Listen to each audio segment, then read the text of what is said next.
How's it going, everybody? Brian Alvarez and Dave Meltzer here. Wrestling Observer Radio, November 19, 2017. Figure4online.com/WrestlingObserver.com. Got a lot of news to get into here today. We'll get into the shows here in a bit, but first off, a couple of notes. First off, Drew Galloway suffered a biceps injury in his match with Andrade Cien Almas at the Takeover show, and don't know for sure yet because he's going to be undergoing an MRI, but it may be a torn biceps, may need surgery, maybe out a long time. Hopefully not. And I guess we'll find out in the next couple of days. No, did you see the spot? Yeah, the finish of the match, he was basically pulled into the ring, and Andrade was going to do his finish, kind of the DDT, but... That spike DDT thing? Yeah, Galloway was his feet were on the top rope, and he was grabbing the rope with his left hand. Yeah, because it was the left arm, right? Yeah, I think that's when it happened. I mean, he looked like he had to hold on too long, and he took the bump and immediately grabbed his biceps.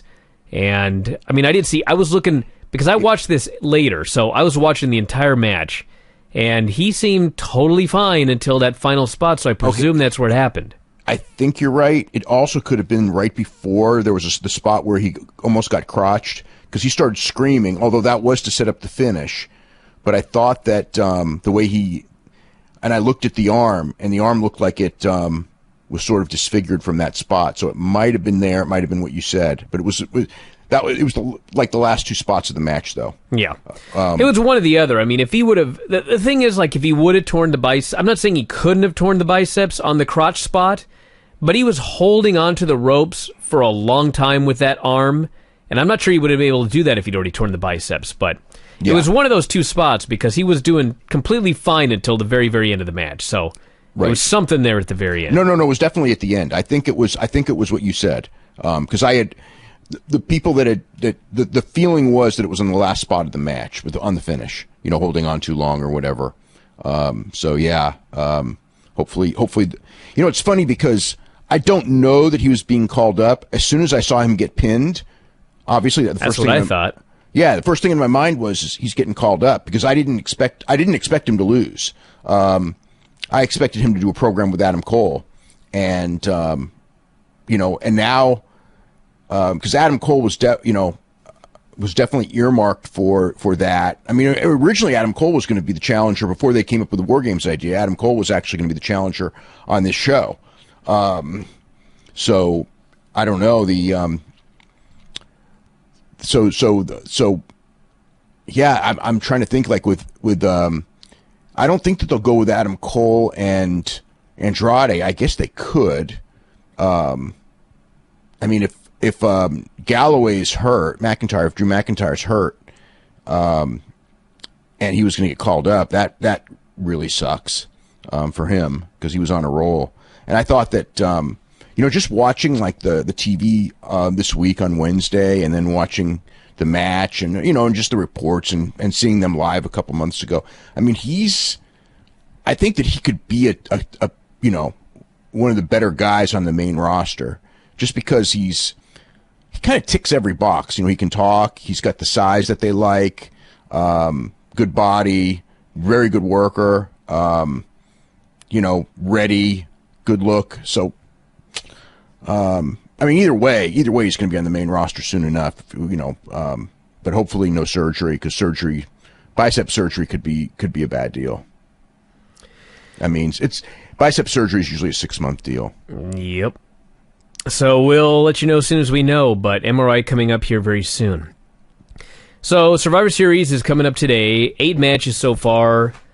May add something today for all we know. There's a 2-hour pre-show and only 1 match, and usually there's another one added. Usually there's 2. Yeah, they'll probably add some. I mean, I suppose that they'll probably add something. Maybe could be any kind of stuff. I mean, there's so many guys that are not on the roster. I mean, that are not on the card.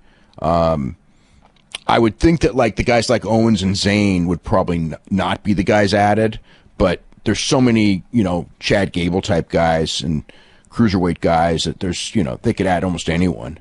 And so, yeah, but, yeah, it's interesting because they're gonna have they have a hell of a show. I mean, a hell of a show to follow. I thought the show tonight was just awesome. It was great.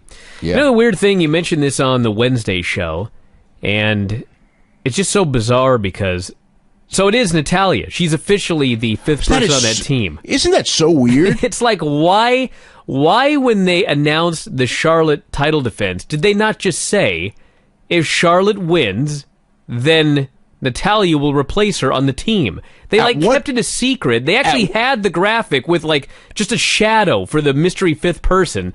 And then finally today they're just like, Natalya. At one point, it actually was said like that, like about a week ago. And I was told on Tuesday when I was putting the issue together that it was going to be Natalya. And then I thought that, okay, it's probably going to be Natalya. And then, or I should say Wednesday. But when they kept saying mystery partner by Thursday, I'm thinking well, that's probably not Natalya then, right? If you're going to talk about a mystery partner this late in the game, because Natalya is kind of like a flat, ending to a mystery partner thing. So I figured maybe, whoever, Nikki Bella or someone's going to come in and be a surprise. I don't know.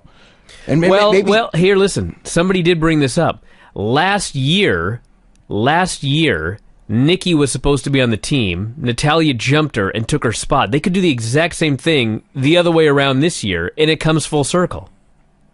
Yes, they could. You're right.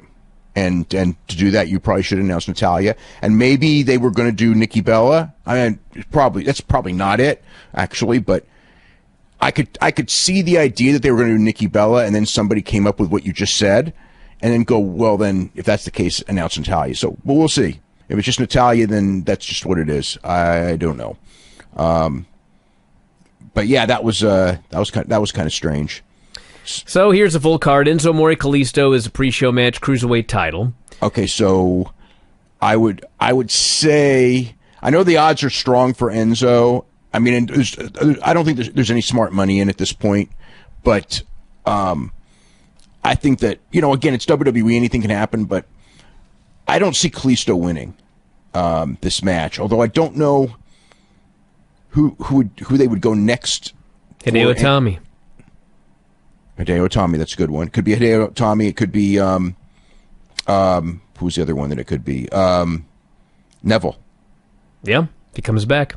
Yeah, if he comes back. So, yeah. We got Brock Lesnar, AJ Styles for, I keep saying four, but nothing's on the line in this show here. It's just champion versus champion, Brock versus AJ. Well, I mean, the thing here is how good of a match can they have? Because AJ's got, AJ's never worked with Brock. They're two of the bigger stars of the last 15 years. I know Brock was really looking forward to working with AJ, and I'm sure AJ's looking forward to working with Brock. And I think they're probably going to be, well, if they're excited to work together and Brock's going to actually do a match with the guy, I saw AJ Styles have a pretty damn good match with Jinder Mahal of all people, so I got high hopes for this one. Yeah. I think that and the men's match are going to probably tear the house down. That's my gut on this, especially because I think that with Triple H and everything, and Kurt Angle and all those guys in there, John Cena, and they saw that War Games tonight. I just think that they're going to just be in a total kick-ass match. Angle, Strowman, Balor, Joe, and Hunter versus Shane, Randy, Bobby Roode, Nakamura, and John Cena is the Raw SmackDown match. Women's match is Alicia Fox, Nia Jax, Asuka, Sasha, and Bayley versus Becky, Carmella, Naomi, Tamina, and Natalya, or whoever ends up being in that spot if they do something weird. Cesaro and Sheamus versus the Usos, Shield versus New Day, Alexa versus Charlotte, and Miz versus Baron Corbin. Yeah, so right now, odds, Lesnar pretty strong, which, again, I don't know that this is so much smart money as much as just makes sense. Obvious money? Yeah. Team SmackDown slightly favored over Team Raw. I could see that one going either way. I think that more depends on, just exactly what story they're going to have coming out of this. Usos favored, Shield heavily favored. I would be shocked, and that's just common sense to me.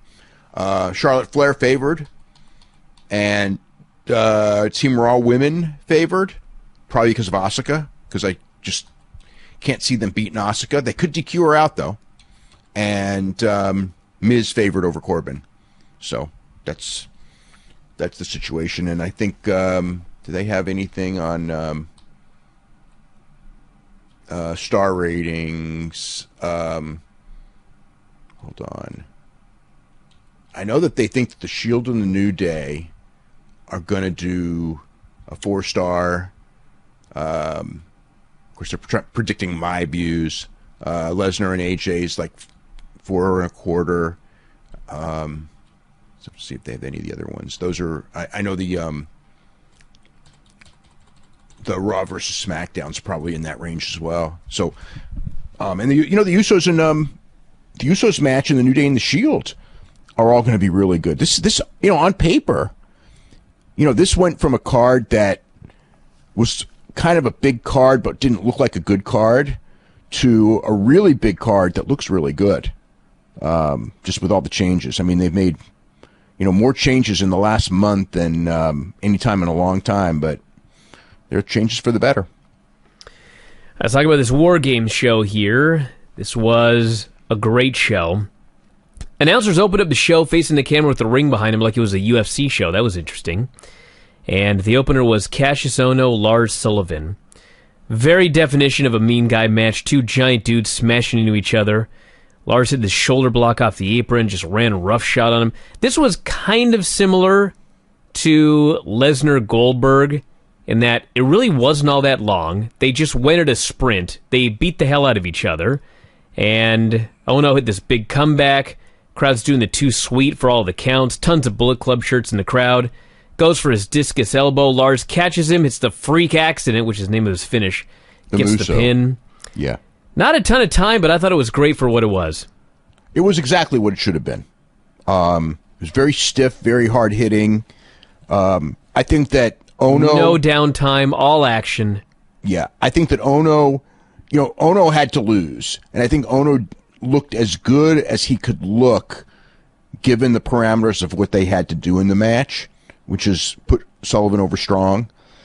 Sullivan's an interesting one because, the thing to me is he's so much more impressive when you go to the arena to me than when I watch him on TV. I'm not saying in the sense that the size of him. I'm not talking about the work. The work is, he's getting there. He's getting there, and I think he's got a lot of potential.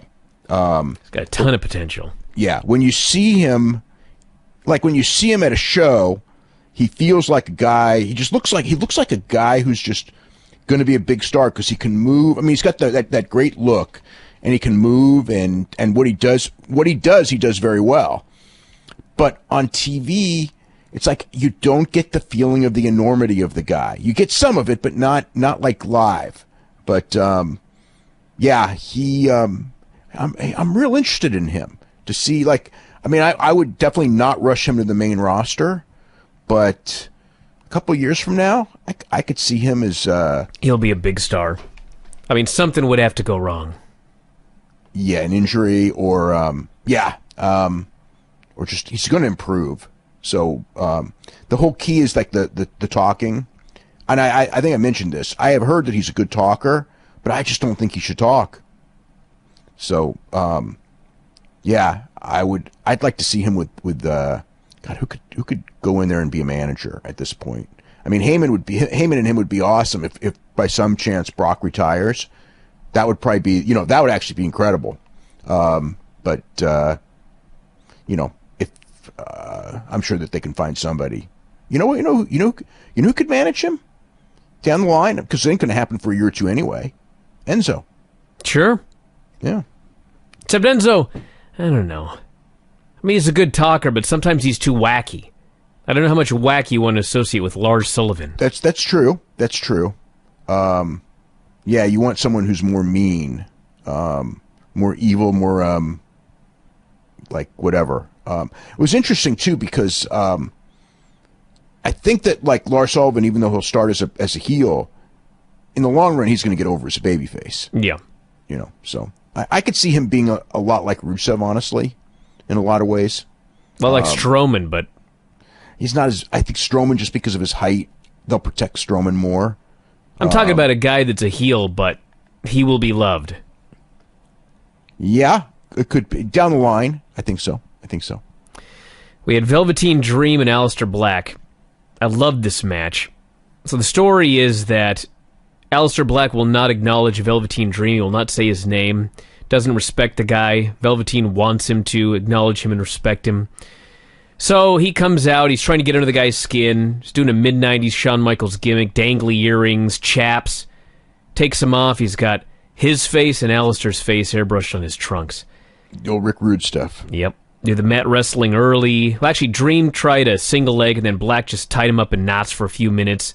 Octopus with an arm bar. Dream tried to mimic him to get under his skin. Black just refused to sell for it. Finally, Dream necks him on the ropes, goes to work on him, keeps demanding he say his name. Black makes his comeback, all sorts of spots back and forth. Crowd's going crazy for these near falls. Dream hits his rolling Death Valley driver. Black kicks out.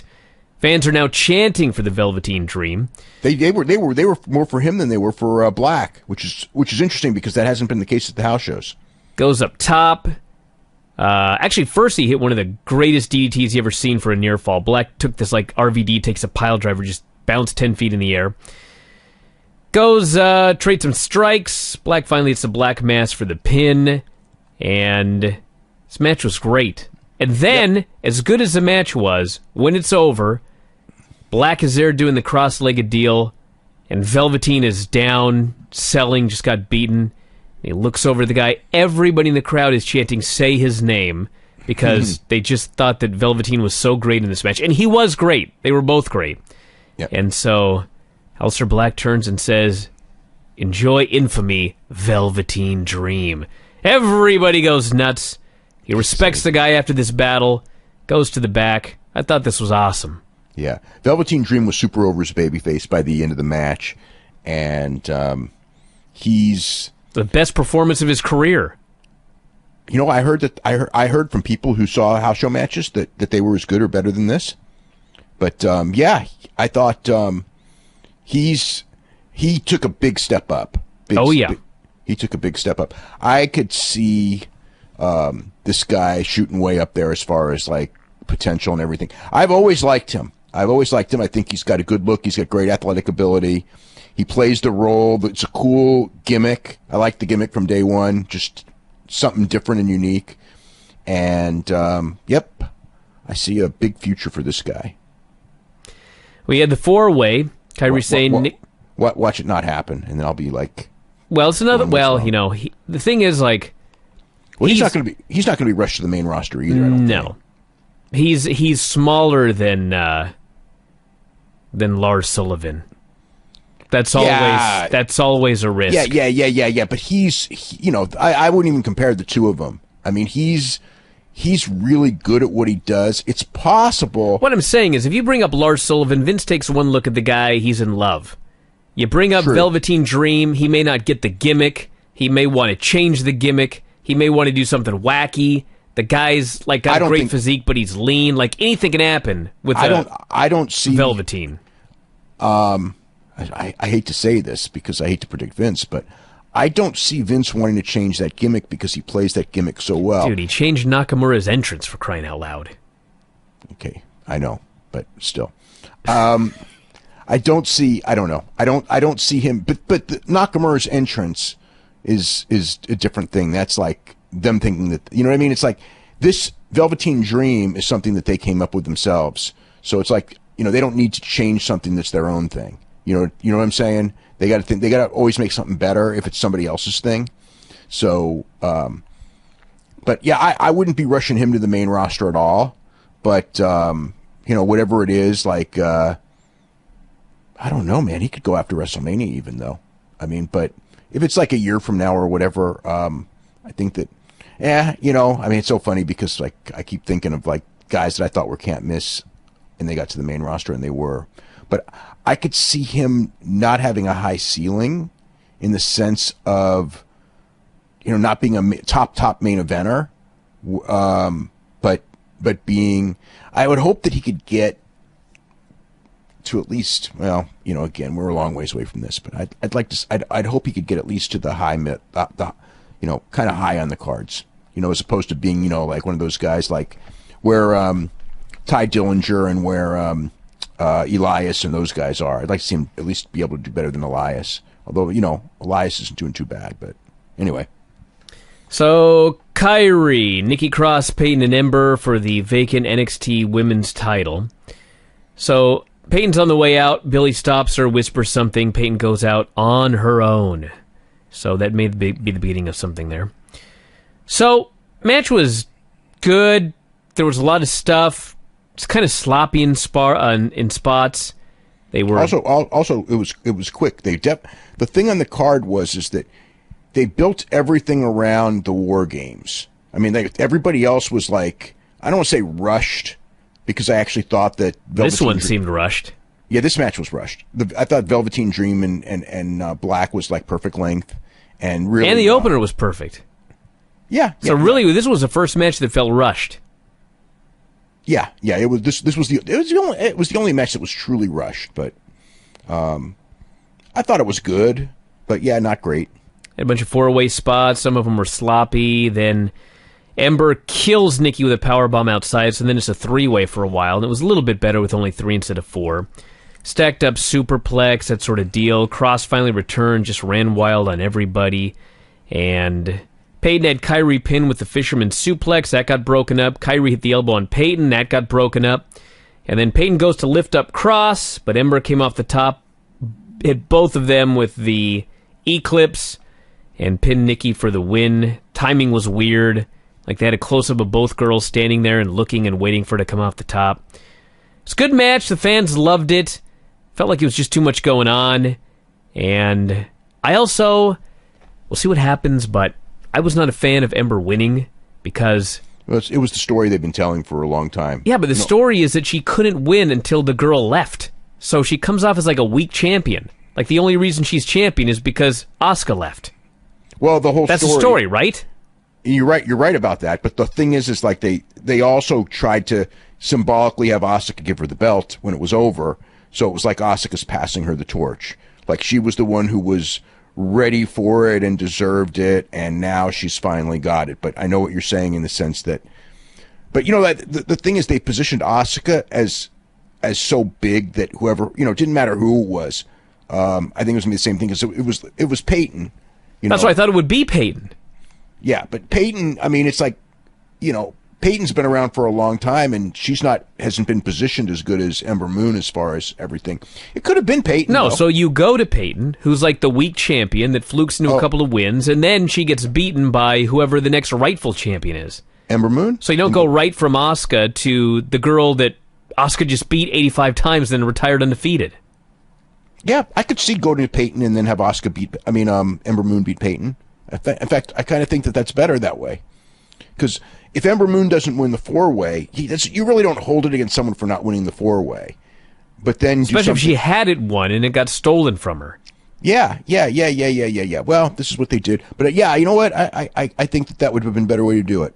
Is have her not win this one and have and then Peyton gets a little bit of a run.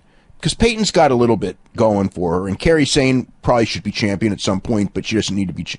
She needs to have a chase, so it shouldn't be now anyway. So, and Nikki Cross, of the ones, I don't see Nikki Cross as a champion right now in that one. Maybe down the line, but just the other ones I think are stronger overall personalities.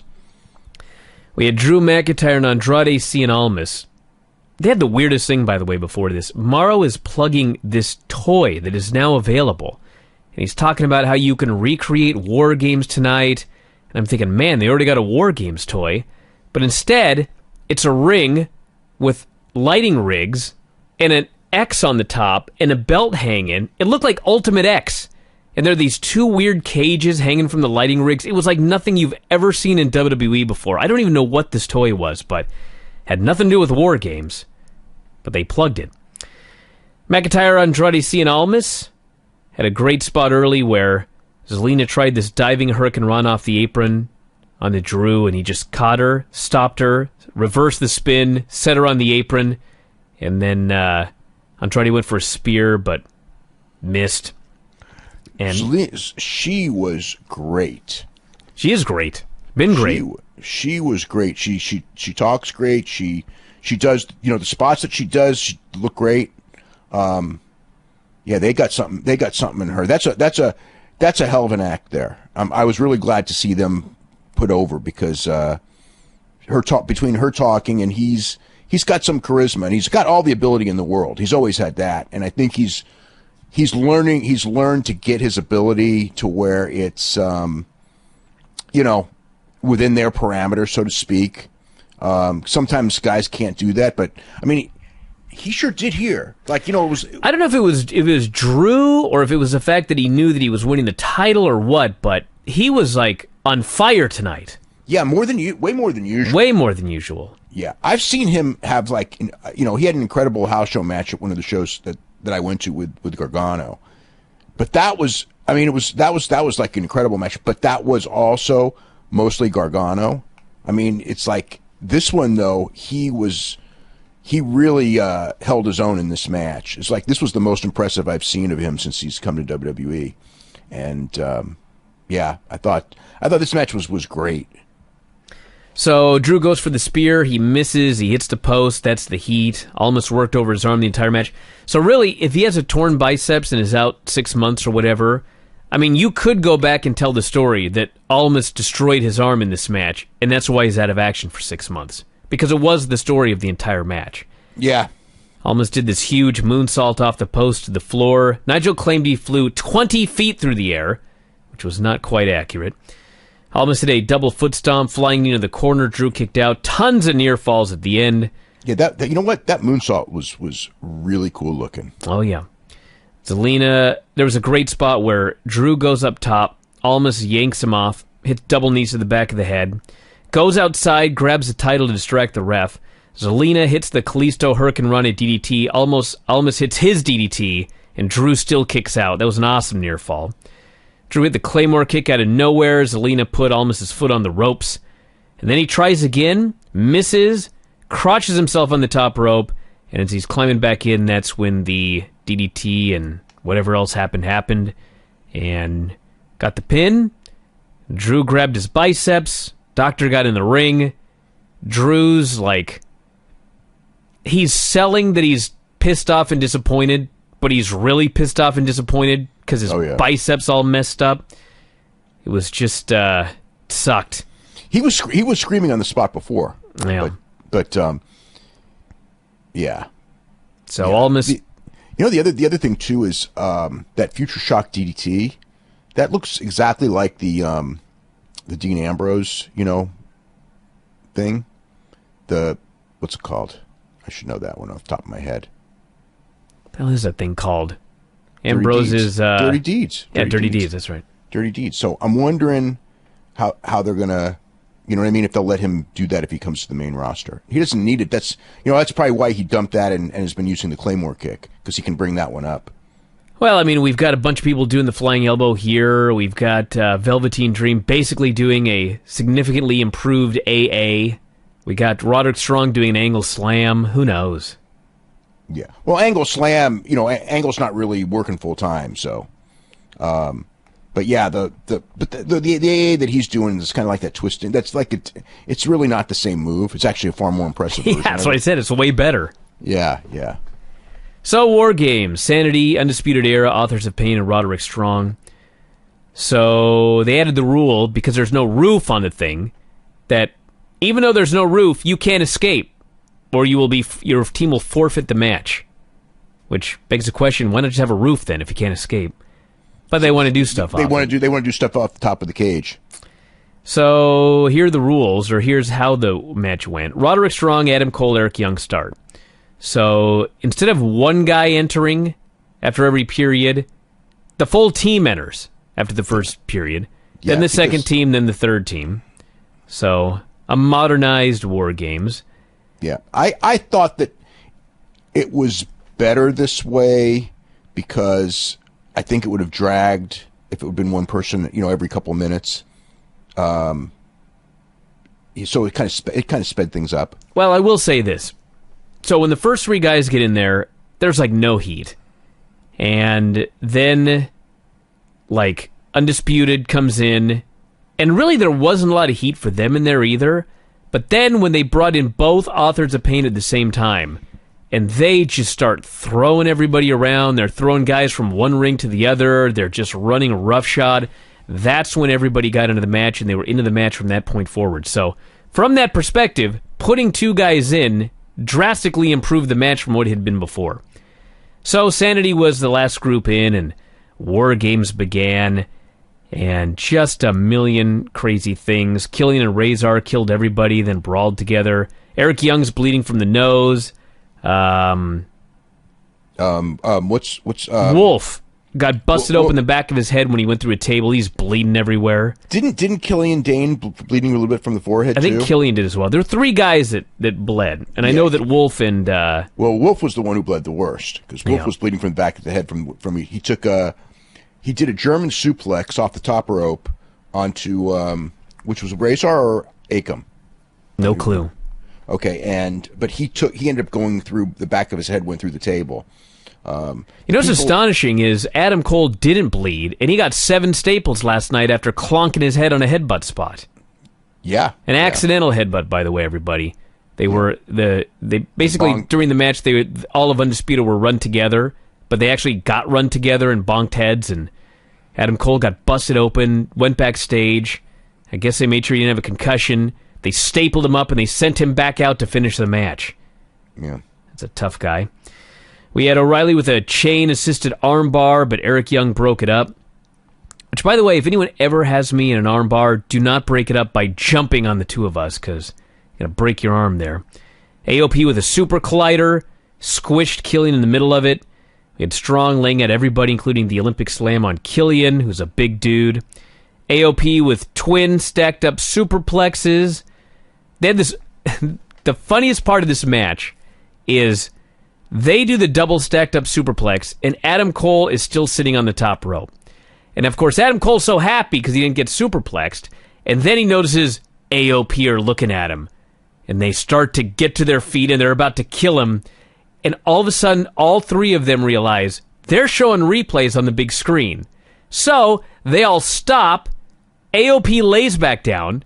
They let the replays happen, and then they do the spot all over again. And the problem was, it was on the split screen, so if you weren't watching the replay, you saw all of that. So they finally got a hold of him, and he fled, goes up on top of the cage, and that was to set up this deal where Roddy went up after him, they fight on the cage, fans are chanting, "Please don't die," and then Strong gives him a superplex off the top onto the rest of the guys, makes the cover, Cole kicks out, everyone's chanting, "This is awesome."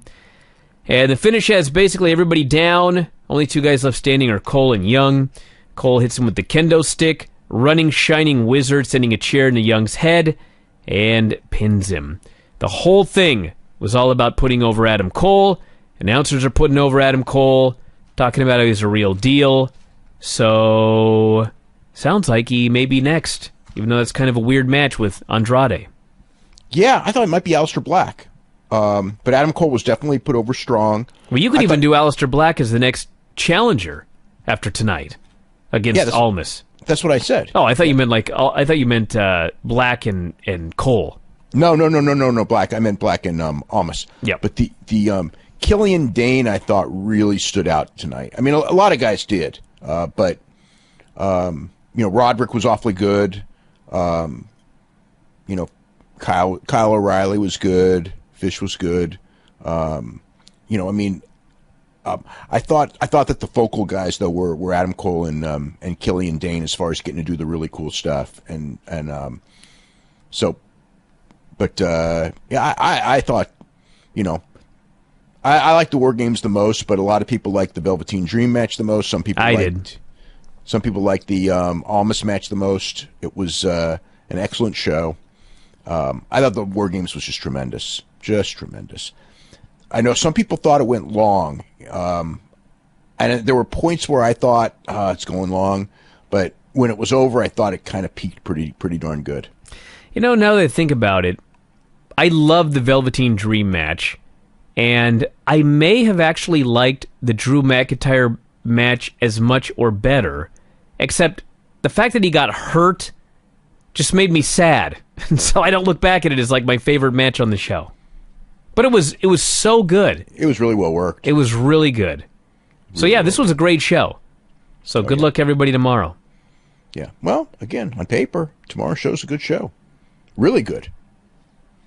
Let's run over the rest of these pro wrestling notes, and we'll go to UFC. So we talked a little bit about yesterday, but it was ROH versus NXT in Texas. And San Antonio last night. Yep.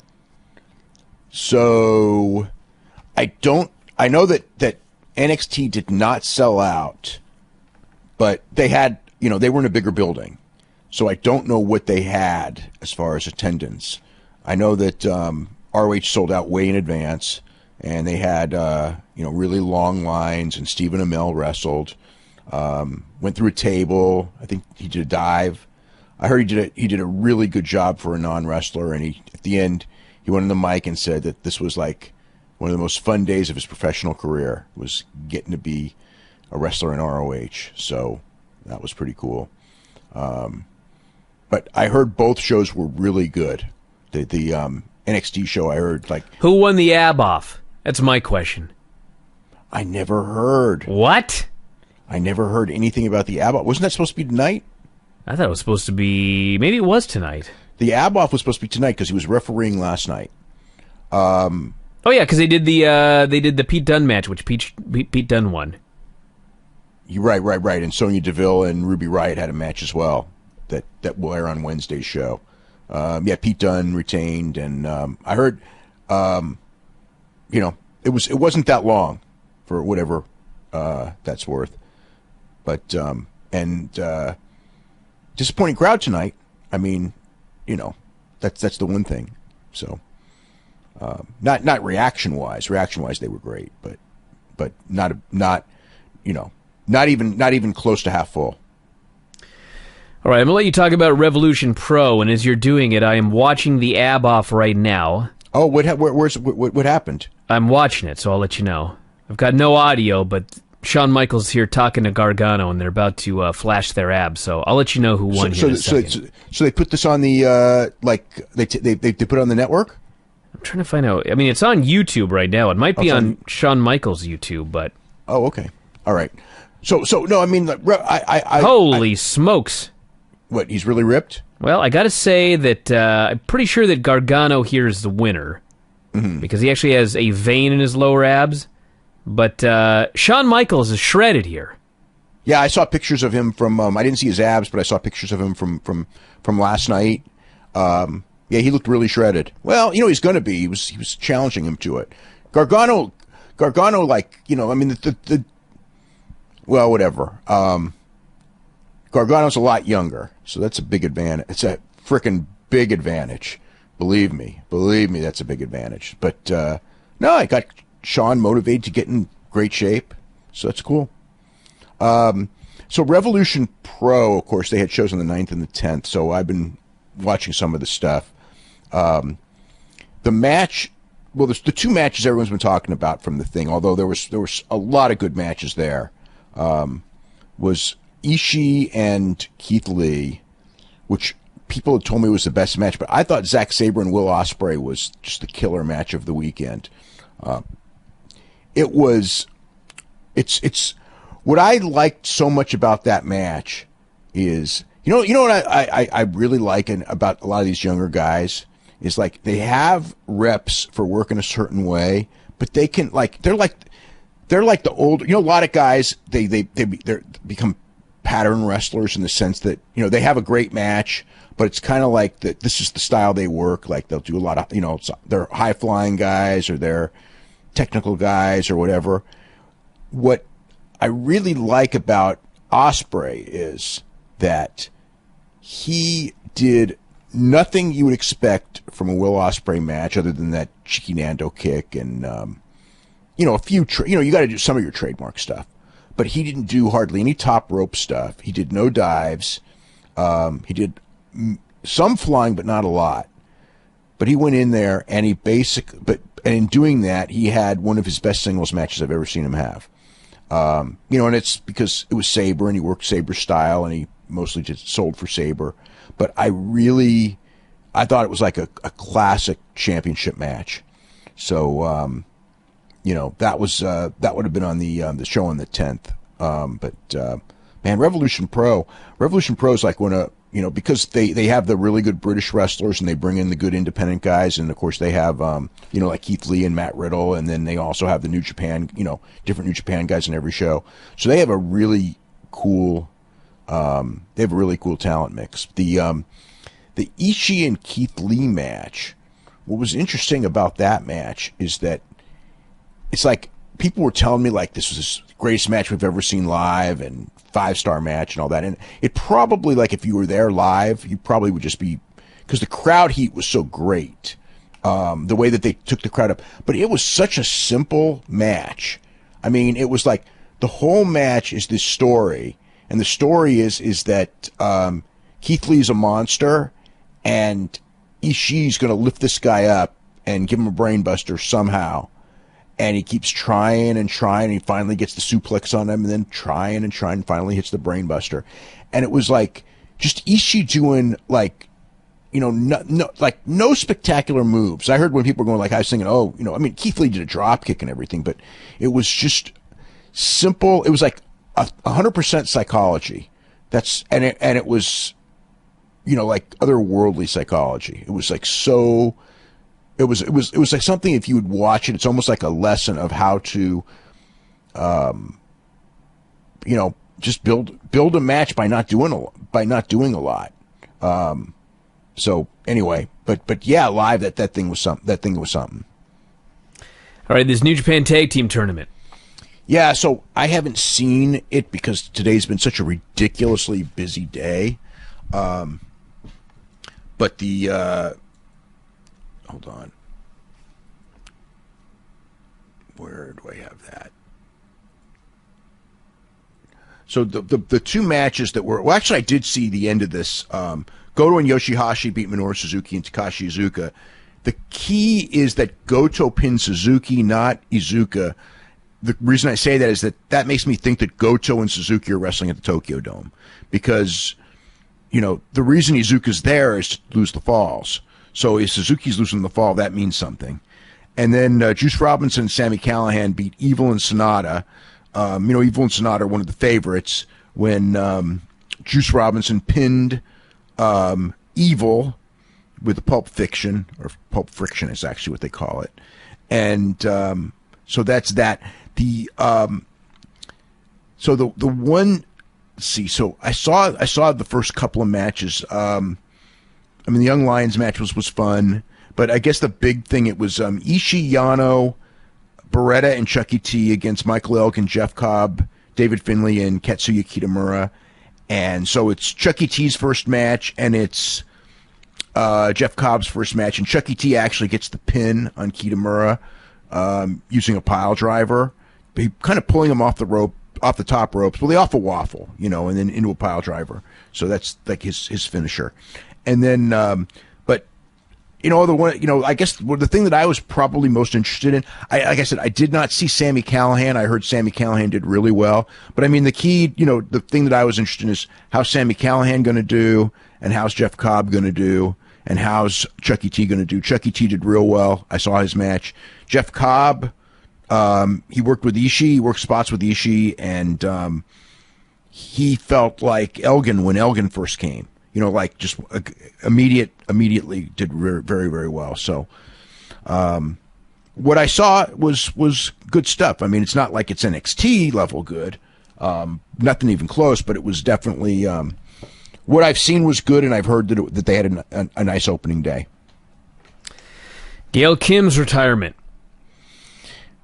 Yeah, that was on Impact. It was actually taped last week, and it aired on Thursday, and it was, it was very well done. There's something about her. I'm trying to, I think that like she was like sort of in some ways I kind of feel she was kind of like the forerunner for what WWE was doing. Because if you really think about it, it was like her and Awesome Kong were able to, like they main evented TV and they were pushed high and they really had really good matches before WWE was really doing it. I think that they were kind of ahead. So when she's now retiring after, I guess, due to injuries and it's just time to go, because she can still go.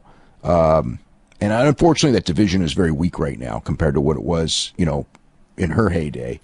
But yeah, it was kind of sad to see it, because her and Awesome Kong was such a great rivalry, and I don't know, she just felt like a good mix of someone who was like very, very attractive, but very clearly an athlete, and being like being sold as an athlete, even though she's a pretty girl, and not being sold as a sex symbol, even though it's certainly there.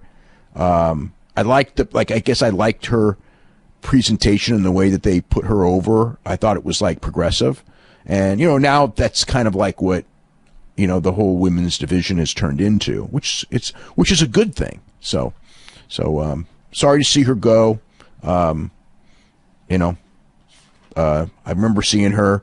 I think I saw her, one of her first matches in WWE. It was at a house show in the Bay Area before she was ever on television. And I remember thinking, because Paul Heyman was really high on her, before anyone even knew who she was. I remember, she had a different name, and she was working Canadian Indies, and he told me, and I don't know if he got her into WWE, but he definitely wanted to get her into WWE. Felina was her name, and she was wearing a mask, I think. But yeah, he was he thought that she had a lot of potential, and I remember the first time I saw her, I thought she's got some charisma about her, and she did real well. She for whatever reason, she never did nearly as good in WWE as she did in TNA, though. All right, so UFC tonight ran their big show in Sydney. It wasn't that big of a show, but yeah. So I saw the top two matches. We can talk about those. We can talk about the rest. Fabricio Verdum and Marcin Tybura was the main event. 50-45, 50-45, 49-46. All decisions on the main card. 6 straight decisions here. Yeah. That's a long night. So yeah, it was I think the longest night of fights, maybe, or one of the longest nights of fights in Fight Night history. So the fight was more a Muay Thai fight than anything else. Was a lot of action per heavyweight standards. A lot of high kicks in the fight. Verdum won the first 4 rounds. Wasn't destroying the guy or anything, but he won. And then first round, actually, Tybura got his back standing, but Verdum was still trying to set up a Kimura from that position. Finally got a takedown in the 4th round. Took Verdum 8 tries to get it. And then when he did, Tybura got back to his feet. Got a takedown at the end of the round.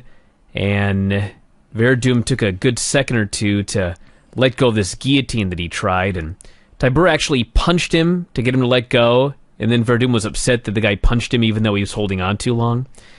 5th round, story was age. Verdum got tired. Tybura still had some life left, but not enough to finish the fight. So Tybura lost, but he went 5 rounds with Fabricio Verdum. Won the 5th round probably. And kind of a good showing for the guy overall. Yeah, I think it was 2 50-45s and 1 49-46, right? Yeah. Yeah, so one guy gave him the 5th. Only one judge gave him the 5th. Yeah. The 5th was close. I mean, it could have gone either way. The key to this match was, would Verdum look impressive enough to earn himself a shot at Stipe Miocic next? And he obviously campaigned for it and challenged for it. And I think that it all depends on the Overeem Ngannou winner.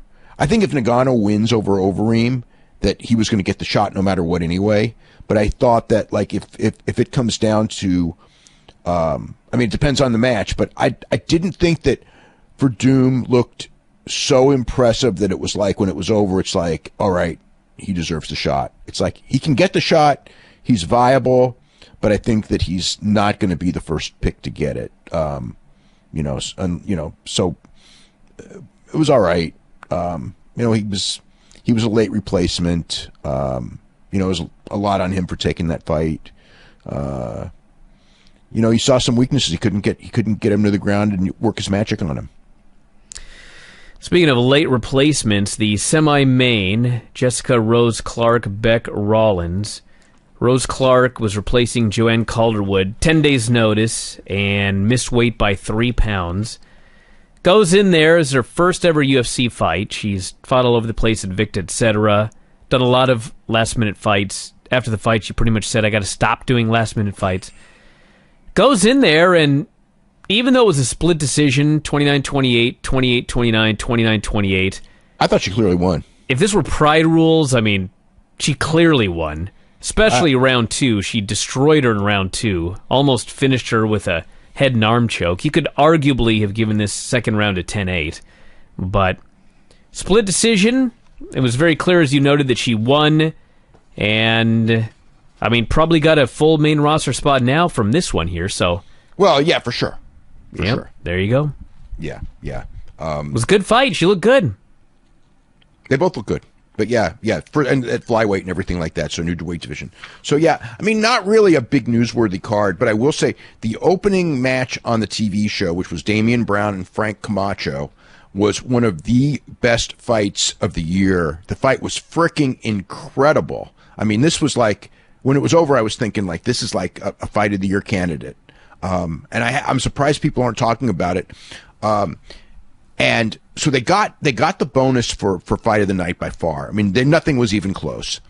But because Camacho missed weight by 4 pounds, he's not eligible for the bonus, so he didn't get a bonus. But that was the thing. They both looked great. They knew it. The crowd's going nuts. It's one of those. It was like they just decided that they were going to do no defense whatsoever, and that's what it was. It was like that Dong Young Kim #2 against Polo Reyes fight from a year or two ago, or just one of the it's great brawl, great fight. Okay, then Taya Tuivasa beat Rashad Coulter. He put him down with a low kick, then did a jumping knee, and good knockout. He got a bonus for that. Tuivasa making his UFC debut. Nick Lentz and Will Brooks. Man, Will Brooks came in with so much hype. He did so great in Bellator, and he lost again. Nick Lentz beat him with a guillotine in the second round, 205 of the second round. I had Lentz winning the first round, but it was competitive. And Lentz was bleeding very badly. And then I guess Lentz and Dan Lambert are feuding. So he could go to TNA right now because he said that he's going to offer, he did a total TNA interview, he'll offer $50,000 to Dan Lambert against any guy that Dan Lambert wants to put up against him. So there. He used to be Little there. does he know, Dan Lambert beat James Storm and ended his career. Should be careful what he wishes for. Yeah, I know. People have been challenging Dan Lambert, haven't been doing that well. Ryan Benoit and Ashkan Mokhtarian. Ryan Benoit was winning the fight, and then he landed a head kick, knocked him out. It was good. It was all right. Alexander Volkanovski completely dominated Shane Young for 3 rounds. I think that Volkanovski looked better the first time I saw him than here, but he still dominated the fight, didn't look too bad. Elias Theodoro, too quick for Daniel Kelly. The crowd really cheered the fight. Well, it's Daniel Kelly. I think they really like Daniel Kelly. Like, I had Elias Theodoro winning 30-27. The judges had 30-28, which means one judge gave an even round. Then there was 30-27. There was even a 30-26, which there easily could have been. Because Theodoro just whatever. And then the crowd booed the decision like crazy. And I know Daniel Kelly's their favorite, but he so clearly lost the fight. Then you got Jake Matthews and Bojan Velikovic, and Jake Matthews moving to welterweight, and Velikovic won the fight overall, but you could give Matthews rounds 1 and 3. Round 3 was very close, and 2 of the judges did. It was a split decision. It was not a bad decision. I even actually had it that way, but Velikovic, I thought, would have won the fight overall if you were judging the fight as a whole. And I thought Matthews was very lucky even though I had it for him in the sense that it's just one of those fights that could have gone either way. And then we had Tim Means and Belal Muhammad, and that was also a split decision going to Belal Muhammad. And Belal Muhammad said that he wants Colby Covington because Colby Covington's the new Michael Bisping. Everybody wants him. And he said, you better meet me in the cage because if I see you on the street, you are going to ICU. So, Colby Covington travels with boomerangs. No, Verdun bought a boomerang. Did you hear about that? Yeah, because the last one he threw didn't come back. Yeah. What a line. Yeah. Is that the smartest thing to say when you're about to show up in court in a couple of weeks? I don't know. I think he's not feeling that it's going to be that serious of a deal. But he did throw a boomerang right at Colby Covington's His face on film. You can't do that. Yeah. Alrighty, so Holly Holm and Cyborg, I guess, are getting the slot that allegedly was going to Conor McGregor at the end of the year. Allegedly, if that actually was happening. I guess, he'd already been licensed for it, according to Mike Mazzulli, so maybe. They've also talked about, there was a lot of talk in the last couple of days about Tyron Woodley and Nate Diaz. I don't know where that stands right now, but obviously it was in play. Nate Diaz had started training. Another example of that, whatever, a guy getting, it's the public. And that's all I can say. It's like, look at you. How many people complained about GSP and Bisping and said nobody wanted to see it, and now it ended up doing the biggest buy rate of the year. It's just like that happens all the time. It's like it's the average person. They want to see the stars, and they don't care about rankings. And it's what it is. It's like example after example. I wish it wasn't like that. I wish that it was fair for all. I wish, but there's also the reality of fans. Fans don't look at it that way. Fans want to see, whatever it is. I don't like Nate Diaz as a contender to Tyron Woodley. I don't think that it's fair, but if you're Tyron Woodley, unless it's GSP, and it's not, Nate's probably going to draw you a lot more than someone who's whatever. And there's no contender jumping out at the page at you right now anyway. So that's the deal. But so Holly Holm and Cyborg, like a week ago that fight was dead. Now it's back on and it's announced for December 30th. How do you think that's going to do? Because it is the biggest women's fight that the promotion can put on right now.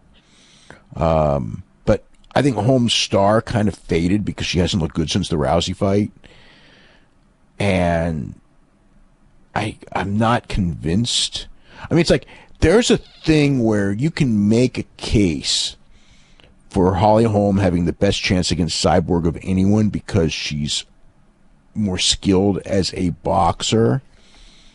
And all that, and Cyborg, like in a straight Muay Thai fight when she fought Jorina Bars in a straight Muay Thai fight, she didn't really do that well and she lost. So, but this is not a boxing match. It's an MMA fight, even though Cyborg relies on her striking a lot to win. I could see. I think it's the end of the year show. It's the woman that beat Ronda Rousey, and nobody has beaten Cyborg, and you've got a story there. And I think it'll do okay, but unless they've got a lot of other stuff on that show, I don't think it's coming close to biggest buy rate of the year or anything like that. Oh God, no. No, I was just wondering if they could actually do better than like in the 350 or something like that. And I don't actually think they can, but we'll see. That's going to be a real lesson. Because it is, there's nothing bigger among women, and they still may add in a main event. They still may add another match. I'm not sure that's necessarily the main event, although we're only 6 weeks away, so that they're going to add a main event, they better do it soon. All right, everybody. On that note, we're going to wrap it up here for today. This is the first of 3 straight shows. We'll be back on Sunday night after the